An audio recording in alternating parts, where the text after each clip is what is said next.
I didn't raise my voice. I didn't argue. I just sat there, numb, as he leaned back and told me my promotion would have to wait. Again, like it was a minor scheduling issue instead of my life. 14 years of holding everything together, reduced to maybe later. In that moment, something shifted. Not anger, clarity. What he couldn't see was that I wasn't as powerless as he thought. I had built more than loyalty. I had leverage. If you've ever been strung along at work, tell me in the comments. And if stories like this matter to you, I'd love if you subscribed. I wasn't the loud one. I wasn't the person who talked the most in meetings or took up space with big promises. I was the one who stayed late when routes fell apart, who answered the phone when everyone else sent calls to voicemail, who remembered which client panicked if a truck was 10 minutes late, and which carrier needed pressure instead of politeness. Over time, people stopped asking who could fix things and just assumed it would be me. That's how it happened quietly, not with applause or announcements, but with expectation. I learned every weak point in our operation because I was the one sent to reinforce it. I learned people's habits, tempers, and breaking points because I was the one smoothing things over after mistakes I didn't make. I knew which mornings would start with bad news before the first email even came in. I carried that knowledge like muscle memory. You don't think about it, you just move. Years passed like that. Promotions came and went around me. New managers arrived with fresh titles and shallow understanding, and somehow I was the one explaining how things really worked once the door closed. I trained people who would later outrank me. I corrected decisions that had already been announced publicly, quietly, so no one would look foolish. I told myself this was what being dependable looked like, that reliability mattered more than recognition, that eventually, someone would notice the weight I was carrying. When things went right, my name wasn't mentioned. When things almost went wrong, my phone rang. I took pride in that for a long time, too long. There's a moment when you're this person where your value becomes invisible because it's constant. People stop seeing effort and start seeing entitlement. They assume stability is natural instead of maintained. I missed that shift while it was happening. I thought trust was being built. What was really happening was dependence without respect. I skipped vacations because now isn't a good time. I worked through weekends because just this once kept repeating. I adjusted my life around emergencies that were always framed as temporary, even though they never stopped. And every time I hesitated, I reminded myself that commitment would pay off, that loyalty still meant something. I told myself that people at the top understood who was holding the foundation steady. Looking back, I see how carefully I was boxed in. Not intentionally at first, maybe, but slowly, deliberately. I became the answer to every problem and the solution to no one's ambition but my own. The more I handled, the less urgent my advancement became for them. Why change what was working? Why disrupt someone who was quietly keeping the whole thing upright? That's the trap. When you make yourself indispensable without boundaries, you also make it easy for others to delay giving you what you've earned. At the time, I didn't call it exploitation. I called it responsibility, and I wore it like a badge, unaware that it was slowly turning into a leash. The first time he mentioned the promotion, I didn't even react. It came casually, tossed into a conversation like an afterthought. "You're next," he said, smiling like he was sharing good news early. At the time, I didn't need the title. I was busy fixing problems that had real consequences. But after that, the words started showing up everywhere. In reviews, in quick hallway conversations, in late-night calls when something had gone wrong and he needed reassurance that I was still holding the line. Each time, the message was the same, just dressed differently. "It's coming. You're on track. Everyone knows you deserve it." What changed wasn't the promise. It was the timeline. Every few months, the date slid quietly to the right. Not canceled, just adjusted. There was always a reason that sounded reasonable on its own. A reorganization, a budget cycle, a leadership change, a need to show consistency a little longer. I learned not to ask too many questions because I didn't want to seem impatient. I didn't want to be labeled difficult. I told myself that people who rush are the ones who don't last. So I waited, and while I waited, I was asked to prepare. Could I draft a transition outline just in case?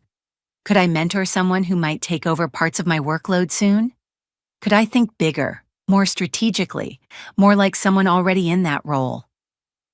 Every request came wrapped in trust. Every task felt like proof that the promise was real. I adjusted how I worked. I spoke more carefully. I thought further ahead. I made decisions not just for today, but for a future I believed I was stepping into. What I didn't see was how useful my patience was to them.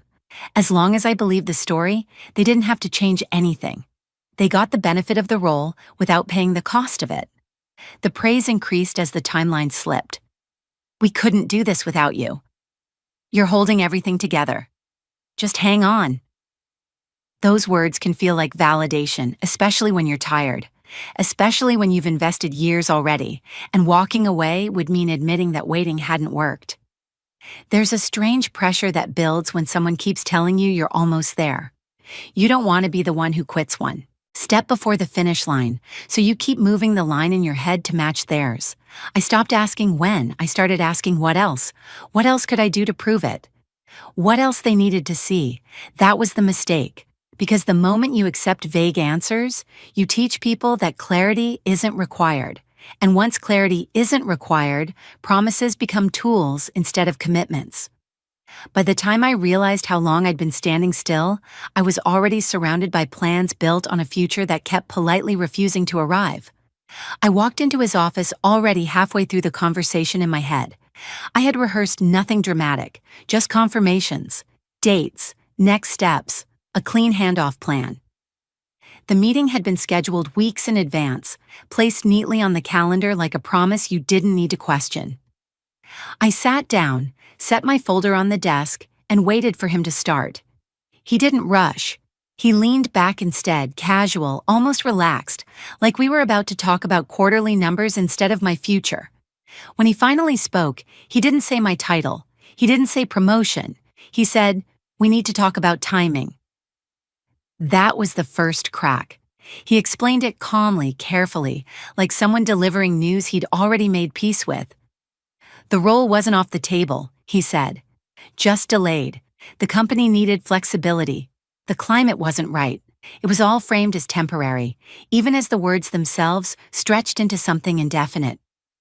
I listened without interrupting, nodding automatically, the way you do when you're trying to keep your body from reacting before your mind catches up. When I asked how long, he gave a range instead of a date. Months, maybe longer. Enough time to make the waiting feel endless without ever admitting it.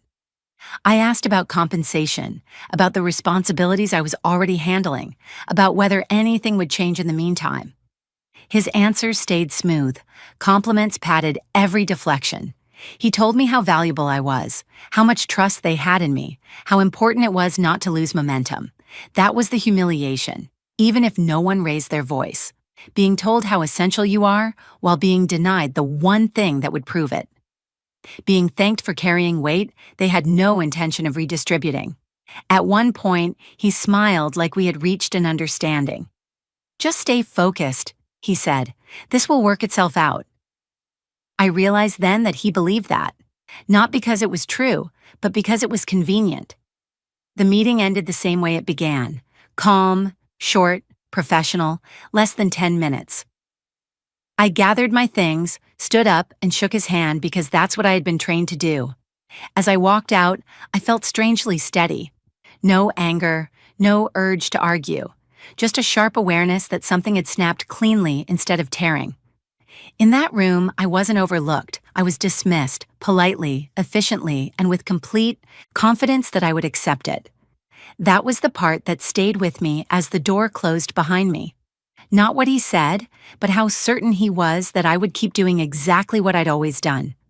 The hallway felt longer than it ever had, like the building had stretched itself just to give me more time to absorb what had happened. People passed me, talking, laughing, complaining about small things that suddenly felt unreal. I nodded where I was expected to nod, returned a greeting without hearing the words, and kept walking until I reached my office and shut the door. Only then did I stop moving. I sat down and stared at the wall instead of my screen, not because I was overwhelmed, but because everything had gone unnervingly quiet inside me.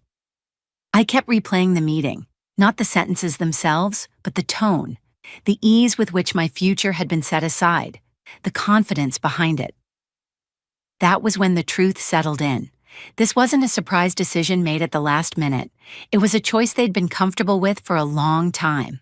I hadn't been waiting for approval. I'd been waiting for honesty, and that honesty had finally arrived, stripped of reassurance and wrapped in politeness.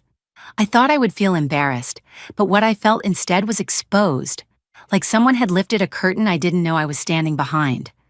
I saw my role clearly for the first time, not as it was described to me, but as it functioned. I was the stabilizer, the buffer, the person who absorbed pressure so it never reached the people who made decisions. My reward for doing that well was more pressure, not progress. I should have been angry, but anger would have implied injustice. This felt colder than that. It felt transactional. I had provided consistency. They had provided delay. The deal was simple, and it had never been renegotiated because I never forced the conversation. Sitting there, I realized how carefully I'd been trained to doubt myself. Every time I felt ready to push, there was a reminder to be grateful. Every time I questioned the timeline, there was praise instead of answers. Over time, I'd started managing my own expectations for them, shrinking my wants so they wouldn't have to say no outright. That was the most unsettling part. Not that they had postponed my advancement, but that I had helped make it easier for them to do so. I looked around my office, at the notes on the board, the binders on the shelf, the systems I could navigate without thinking. This room had been my anchor for years. Now it felt like a holding cell I'd voluntarily stayed inside. The clarity sharpened quickly. I wasn't going to storm out. I wasn't going to demand explanations that would go nowhere. I wasn't going to prove my worth one more time to people who already knew it and had decided it was cheaper to delay. The power in that realization surprised me. For years, my value had been measured by how much I could endure without complaint. In that moment, I stopped enduring. I stopped framing their choices as temporary obstacles and started seeing them as final answers. I didn't need a confrontation to confirm it. The meeting had done that. What followed wasn't sadness or relief. It was resolve. Quiet, deliberate, and deeply personal. I understood then that nothing was wrong with my patience, my work ethic, or my commitment. What was wrong was where I had placed them. And once that understanding took root, staying felt more dishonest than leaving. I didn't make any announcements. I didn't confide in anyone that afternoon. I closed my door, turned back to my desk, and did something I hadn't done in years. I stopped reacting. For a long time, my days had been shaped by urgency. Emails that couldn't wait, calls that needed calming, decisions that had to be made before someone else made a worse one. That rhythm had trained me to move without pause. Now I forced myself to slow down. I looked at my calendar, not for what needed to be fixed, but for how much of my time no longer belonged to me. Meetings I was expected to lead without authority. Projects I was responsible for without recognition. Expectations that had quietly expanded while my role stayed the same. I wasn't angry about it anymore. Anger would have kept me tied to them. What I felt was distance forming, like stepping back from a picture and finally seeing its proportions. I opened my laptop and pulled up my professional profile, something I hadn't touched since the day I'd convinced myself this place was permanent. Reading my own description felt strange. It was smaller than my reality, careful in a way I no longer needed to be. I began revising it, not to impress anyone, but to tell the truth. Not titles, but outcomes. Not loyalty, but impact. Each sentence felt like reclaiming a piece of myself I'd set aside to make others comfortable. When I switched my status to indicate I was open to conversations, I didn't feel reckless. I felt precise. Within minutes, messages appeared. Names I recognized, companies I knew, people who had reached out before and been politely ignored. This time I didn't apologize for the delay. I didn't explain myself. I read. I considered. I let the possibility exist without immediately shutting it down.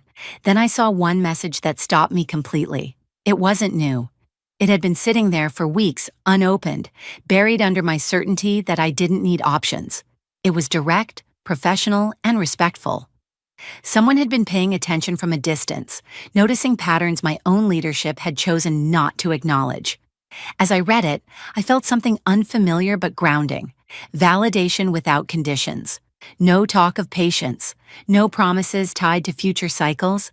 Just a clear recognition of what I already knew how to do. I didn't rush my response. For once, time felt like it belonged to me. When I did reply, my words were simple and controlled. I expressed interest. I suggested a conversation. I didn't over-explain or soften the request. Hitting send didn't feel like crossing a line. It felt like opening a door that had been there all along. As the afternoon faded into evening, my phone buzzed again. Then again, not from recruiters this time, but from people I worked with every day. Short messages, careful words. They had heard something, sensed a shift, noticed my absence from the usual problem-solving loop. One of them wrote that if I ever decided to make a change, they'd want to know. Another said I deserved better than waiting. I hadn't asked for that loyalty. I hadn't hinted at anything. It came on its own, and it changed how I saw my situation. I wasn't standing alone. I had just been standing still. That night, I didn't sleep much, but not because I was anxious. My mind was steady, focused, already rearranging itself around a future that no longer required permission. I wasn't planning revenge.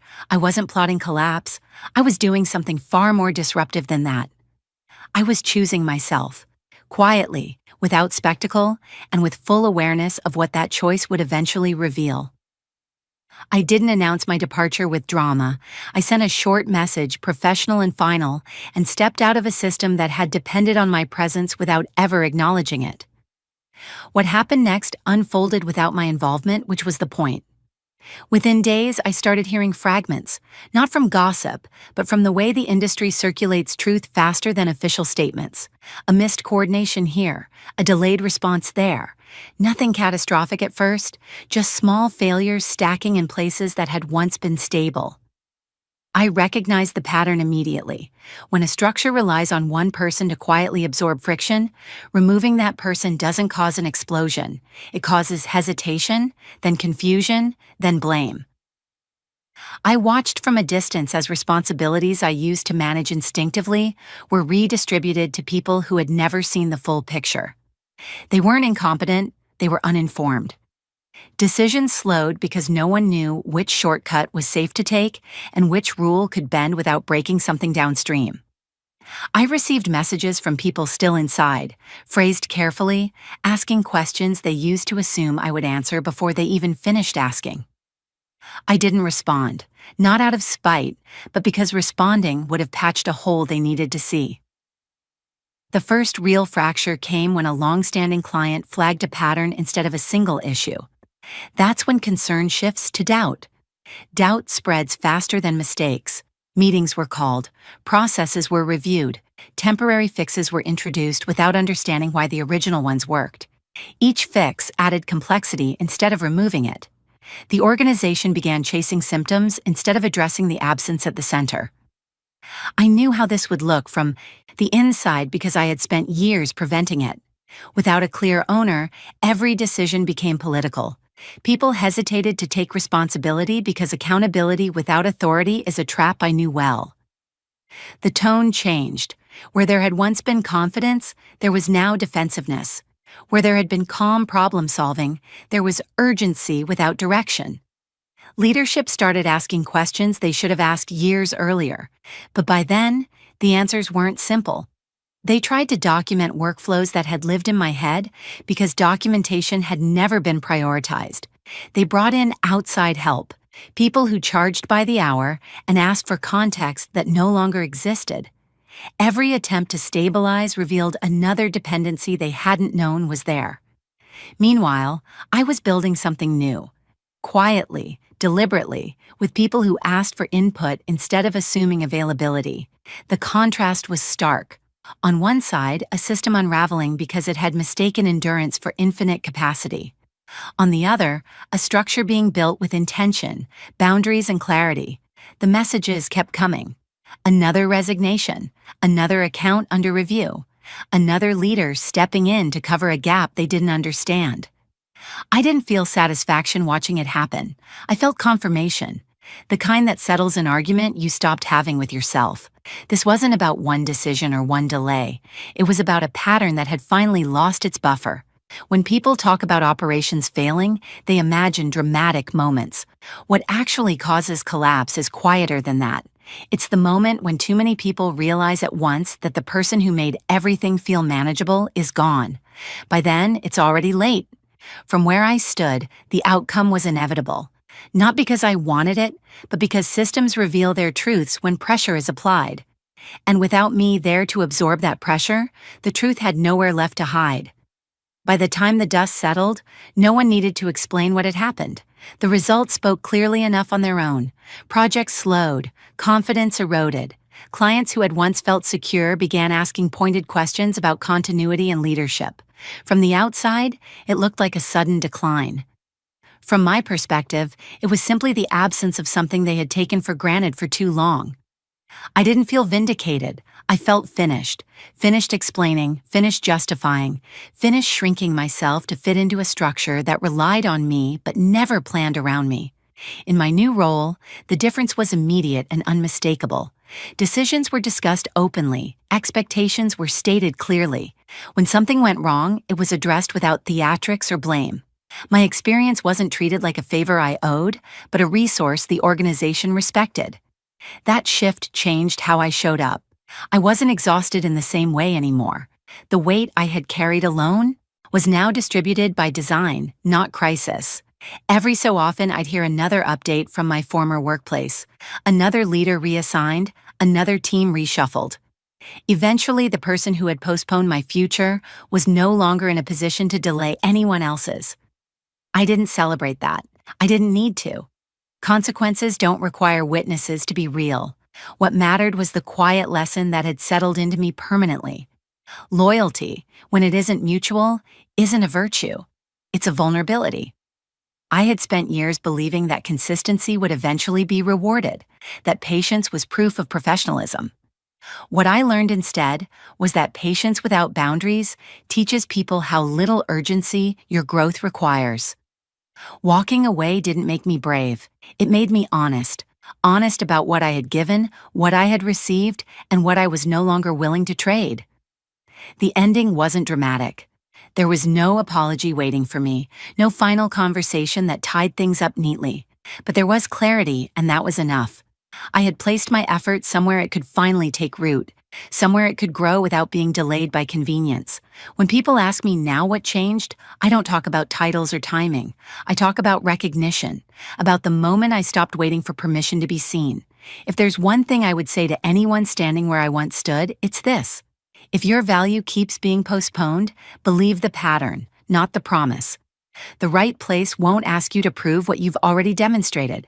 It won't ask you to wait while it benefits from your patience. It will meet you where you are and move forward with you, not ahead of you. Leaving didn't cost me my stability. Staying almost did. And once I understood that, there was no part of me that wanted to go back. What stayed with me wasn't the delay itself. It was how normal it felt to them. That's what exposed the real problem. The system I trusted wasn't broken by accident. It was designed to reward silence, endurance, and obedience while calling it professionalism. Leadership didn't fail because they lacked intelligence. They failed because arrogance had replaced curiosity. They stopped asking who was carrying the weight and started assuming the weight would always carry itself. I watched how easily praise became a substitute for progress, how words like timing and patience were used to avoid accountability. The culture wasn't loud or cruel. It was polite, smiling, efficient. And that made it more dangerous because it trained good people to doubt themselves instead of questioning the structure. I didn't lose my role because I wasn't valuable. I lost it because the system had learned it could extract value without consequence. That's the flaw no org chart will ever show you. When leaders confuse stability with loyalty, they stop protecting the people who create it. When they postpone growth long enough, they start believing it isn't necessary. I didn't cause the collapse. I simply stepped out of the way and let the system reveal what it had become. That's the part that still feels sharp. Not that they were wrong about me, but that they were confident they could keep being wrong without paying for it. If you're inside a place like that, understand this. Cultures don't change when you work harder. They change when consequences arrive. Mine arrived the moment I stopped absorbing damage meant for leadership to face. How to get started today. Write down decisions you quietly fix for others. Notice who gets credit when things go right. Ask for timelines, not reassurance. Watch how leadership responds to clear questions. Decide what you will no longer absorb. If this sounds familiar, share your experience. Someone reading the comments may realize they're not imagining it.